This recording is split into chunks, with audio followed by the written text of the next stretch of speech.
வணக்கம். Social media அன்பர்களே, நண்பர்களே, மத்திய அரசுக்கும் மாநில அரசுக்கும் வேண்டுகோள் விடுத்தாச்சு. இதுக்கு மேல வர்றது எச்சரிக்கை.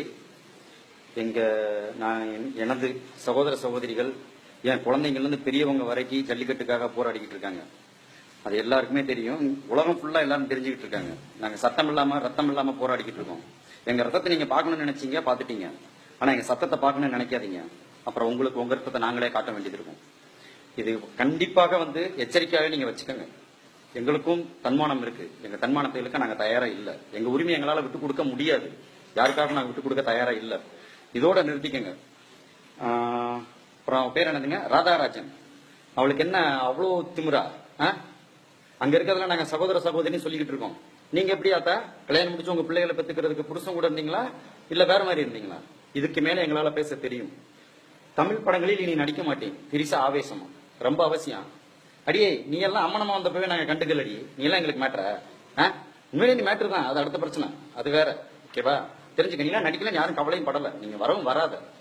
கட்சி ராஜா யாரா நீ? பரதேசி நாய். தமிழ்நாட்டில இருந்துட்டு முஸ்லீம் இருக்கக்கூடாது, கிறிஸ்டின் இருக்கக்கூடாது, ஒரு ஹிந்து இருக்கக்கூடாதுன்னு சொல்லிட்டு இருக்கிற அளவுக்கு நீ யாரா நீ?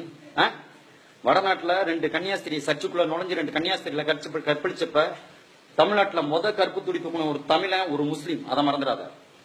அதே இது பாபர் மசூதி இடிச்சப்ப கற்பு தொடி தூக்குனவனும் தமிழன் தான். அவனும் ஒரு கிறிஸ்டின், ஒரு ஹிந்து. அதுவும் மறந்துடாத. எங்களுக்குள்ள இன வேறுபாடு, மத வேறுபாடு கிடையாது. தயவு செய்து உள்ள புகுத்தணும்னு நினைக்காதீங்க. பின்னாடி ரொம்ப வேதனைப்படுவீங்க. அங்க இருந்துட்டு கிருக்குசாமி, கிருஷ்ணசாமி, ரசா, அங்க இருந்துட்டு முகவரி அனுப்புங்கன்னு சொல்லியிருக்க. எங்க அட்ரஸ் தெரியும்னா நீ மெரினாக்கு வாடா. அதை தாண்டி நீ வெளியே வா. அன்னைக்கு நாங்க ஒத்துக்கிறோம். உனக்கு அட்ரஸ் என்ன? எல்லாத்தையும் நாங்க தர்றோம். வா, வந்து நின்று பேசு. களத்துல இறங்கி பேசு. எங்களுக்கு அது பிடிக்கும். அதுதான் எங்களுக்கு வேணும். வா தம்பி விஷால், அடுத்து உங்களுக்கு. இப்பவும் சொல்றோம், இதோட நிறுத்திக்கங்க. என்ன சொன்னீங்க? உயர்நீதிமன்றம் அதை மீறி ஒரு இந்தியன் சிட்டிசன் நான் என்ன பண்ண முடியும்? அதைத்தான் நம்ம பாதுகாக்கணும். நீங்க காவிரி பிரச்சனைக்காக தண்ணீர் திறந்தோட சொல்லி அதே உயர்நீதிமன்றம் கொடுத்தப்ப தீர்ப்பு வழங்கினப்ப நீங்க எங்க சரக்கை போயிருந்தீங்களா? நடிகர் சங்கத்துல இருந்து இப்ப மட்டும் பேச வந்துட்டீங்க. பகுமானமா மைக்க தூக்கிட்டு. ஏன்டா போராட்டம் நடக்க ஆரம்பிச்சு எத்தனை நாள் ஆச்சு? இப்பதான் உங்களுக்கு கண்ணு தெரியுதா இளைஞர்களை? உள்ள என்ட்ராக வேண்டாம்னு நினைக்கிறோம். எங்களை சத்தம் போட வைக்காதீங்க. இத்தோட நிறுத்திக்கங்க. பொறுமைக்கு ஒரு எல்லை இருக்கு. எங்களை அதை தாண்ட வைக்காதீங்க.